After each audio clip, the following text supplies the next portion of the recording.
Hey guys, so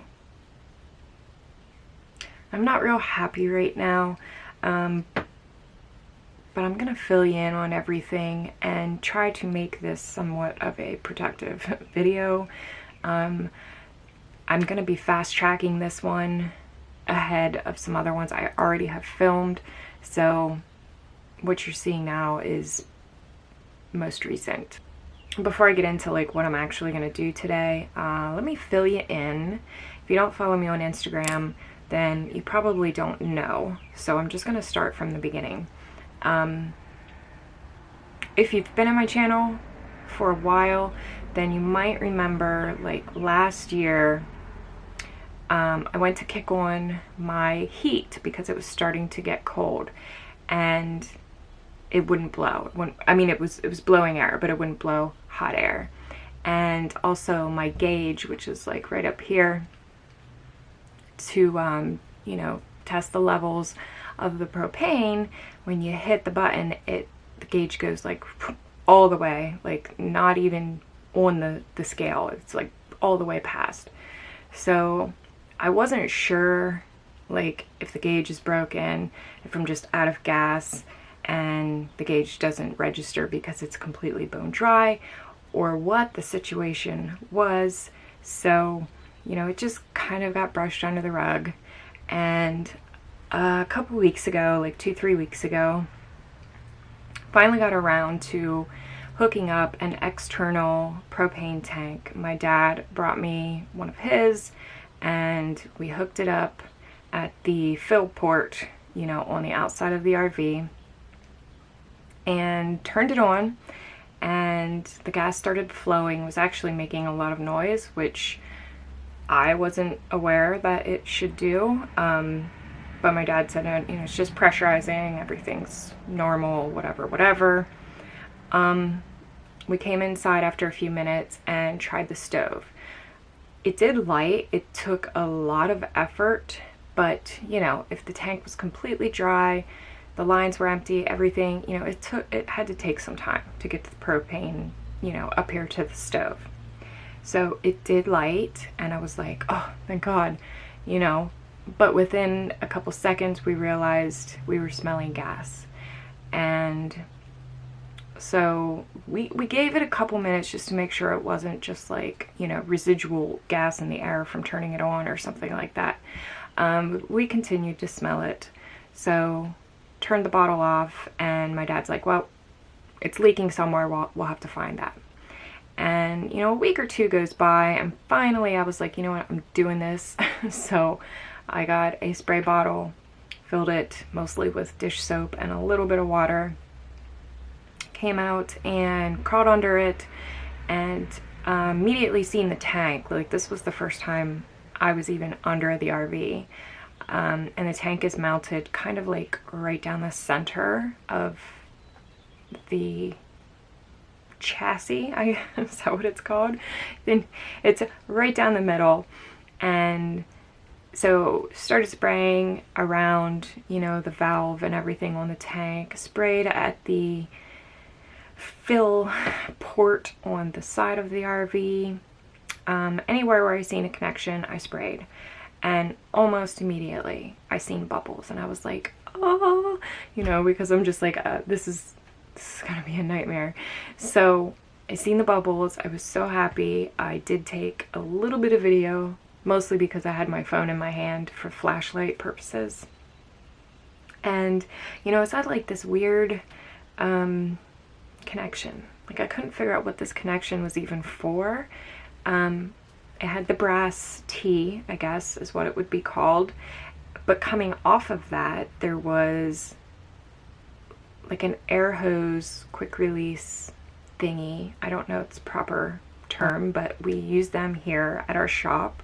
So like I've seen them before, I know what they look like, and that's where it was leaking. So that's what I posted on Instagram and was like, does anybody know why this is here?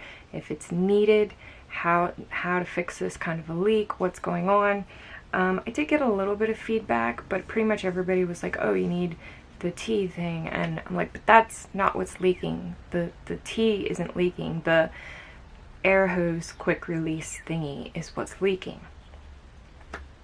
So another week or two goes by, and my dad came yesterday and decided that we're just going to take that off, that quick release thingy, and plug it, put a brass plug in. So it came off fairly easy. He took it off, and then I ran to the hardware store and got a correct sized brass plug, put the pipe dope on it, put it on, and turned the gas on. Start spraying everything with my bubble water. No bubbles, and that leak was fixed. So also came in, checked the stove again. It lit much quicker this time, and yeah, I thought everything was good to go. But then we started smelling propane again, and my dad's like, again, it might just be, you know, because there's an external tank hooked up. Like, there's a lot of different factors, I guess, that could have made this smell like gas. And it wasn't like overpowering. It was just like every now and then you'd get like a little whiff of it. So he told me to just leave the gas on overnight and come out and check it today.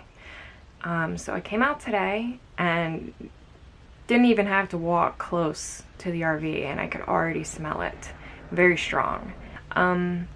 So now I thought that the smell was mostly on the passenger side of the RV versus the first leak that we fixed was actually on the driver's side. Like, the tank runs down the middle, and then, you know, the valve and everything is on the driver's side. But the smell to me today seemed like it was coming from what would be like the back side of the tank. So I went underneath the RV again, sprayed everything that I could possibly find. Like, I don't know exactly what I'm looking for, but I sprayed the tank itself because I'm thinking maybe the tank, it looks very rusty. So maybe the tank itself has a little hole in it. Sprayed that down, didn't see any bubbles. Sprayed what I could see of the line that runs from, actually it was from the refrigerator, which isn't even in there anymore, so that one's capped off. But from where the lines come off of that and run towards the tank, I sprayed that, and I sprayed from where the water heater, because all this is on that side, on the side that smells.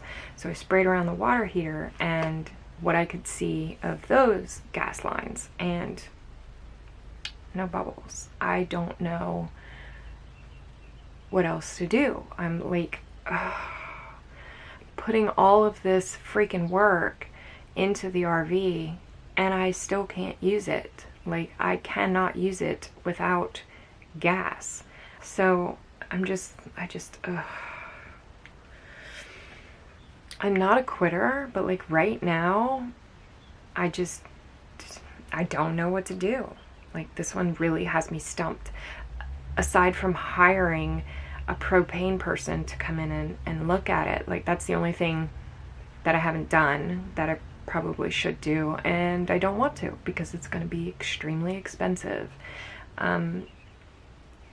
If anybody has any suggestions, I'd love to hear them, because right now, like I said, I'm stumped, and I can't even just get in it and drive it to, you know, a propane dealership type place. Like, I can't, because it's not legal for the road, it's not licensed, it's not inspected, none of that, doesn't have insurance, so I can't just drive it somewhere and have it checked out either. The only thing I can think of is replacing the entire system, and I don't have that kind of time and money and expertise.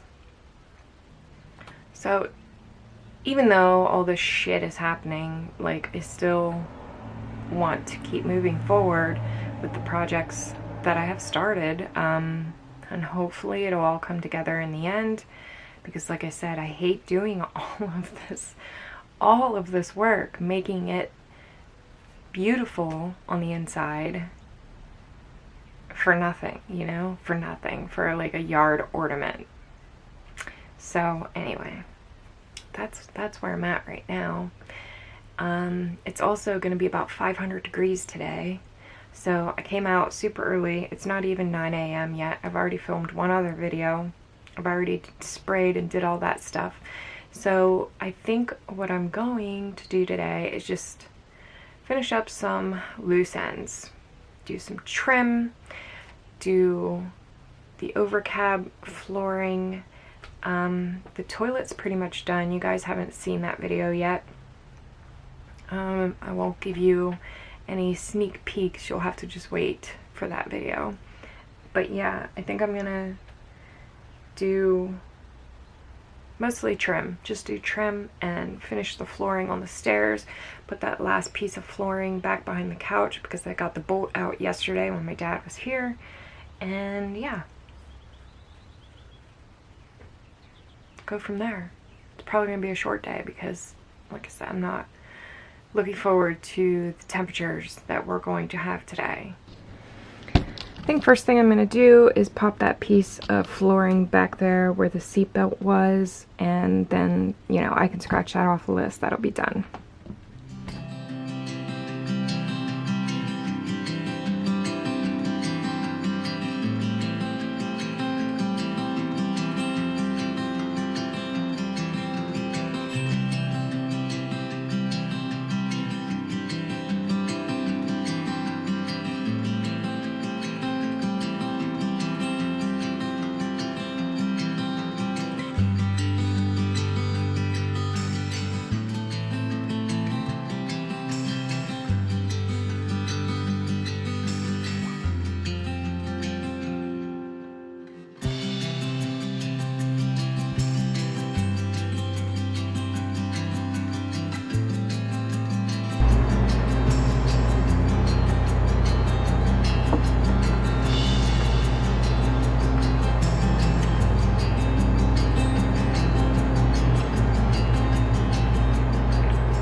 Luckily it's only 5 inches. But like I really have to think about the angle, which direction it's going, and even after I think about it, I still get it wrong. So whatever, this is gonna be a project. Anyway, I'm just gonna keep going on this. There's no point in me filming it because it's boring. This spot right here, I'll show you since this is what I'm doing right now. This corner, and it's not going to be the prettiest right here at the bottom.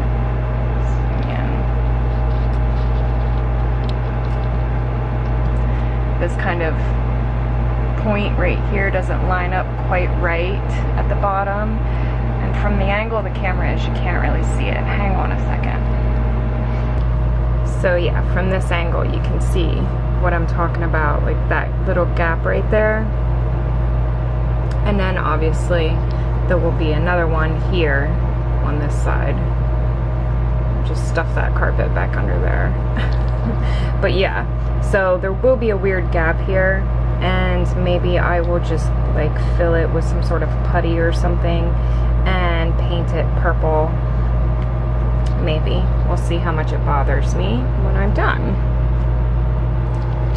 So yeah, this is gonna take me all day. Probably just work on it here and there because that little miter saw is it's probably as old as I am, so it's not the easiest to work with. I sprayed it down with like some, it's actually like brake cleaner, but it's an oily like rust inhibitor type thing, and that definitely helped get it moving. Also, something I've noticed, I did cut the trim here for in front of the couch, and unfortunately it's not covering up my screws, which is what I was hoping. So again, before I nail this piece, I might putty over it, or even just wood glue or something over the screw, let it dry, sand it down a little bit, and then paint that too, because I don't like how the screws are exposed. If I'm feeling really lazy, I might just paint the screws. I know it's not gonna last if I do that, so we'll see. So yeah, what else? I started the finishing of the steps, and yeah, let me tell you about that. So as you can see, I decided to paint the sides of the little stairwell thing, both sides here.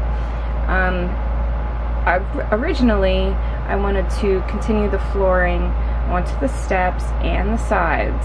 And as I said before, like on the sides, it would obviously have to be stapled or nailed or screwed or whatever up, because over time they're gonna fall off. So that's what I was gonna do, and I think that would look very nice. But then I realized that this tread comes up,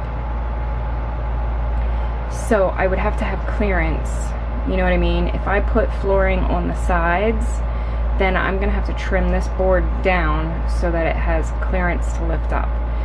And I don't feel like doing that. You know, call me lazy, whatever, I don't care. I painted it, and I think it's gonna look fine when it's done. Actually, I think it's a nice little accent, and since this color paint matches the floor so well, I think it will look nice. But I am still going to put the flooring on the risers and on the tread, that riser, and then just painting on the sides. And then I have my stair nose trim stuff to go around here. This piece, the one that would go here, is already cut. My dad cut it for me, and I'm probably gonna have him cut the rest because it is a little intimidating to cut that metal. And it's also gonna have to be mitered here and here. And I definitely don't trust myself mitering that metal, especially after I can't even, I mean I can, but it's a chore just to miter this plastic trim. So yeah, anyway, I'm gonna try to get some of that done today. And then a little update here on the overcab. I got this rug. This is the back side of it. This is the same rug that I used when I made my stenciled painted outdoor rug, which is still on my deck to this day, completely exposed to the elements and has not faded, or you know, the paint hasn't come off at all. It's held up perfectly. So if you haven't seen that video, check it out. It's a super easy project, saves a ton of money on buying like an expensive decorative outdoor rug. This rug is from Lowe's, and it's like 100% recycled from plastic bottles. It is an outdoor rug, and that's kind of what I wanted for up here, just in case it ever gets moisture. You know, this rug isn't going to get nasty like an indoor rug would. And I like these rugs because, which if you look at the proper side of it, it's actually pretty soft. It is not the typical scratchy outdoor rug material. It's soft. So yeah, it'll be nice and comfy up here. I didn't cut it or anything yet. I just kind of plopped it up here to get it out of the way. Maybe I will tackle that today too.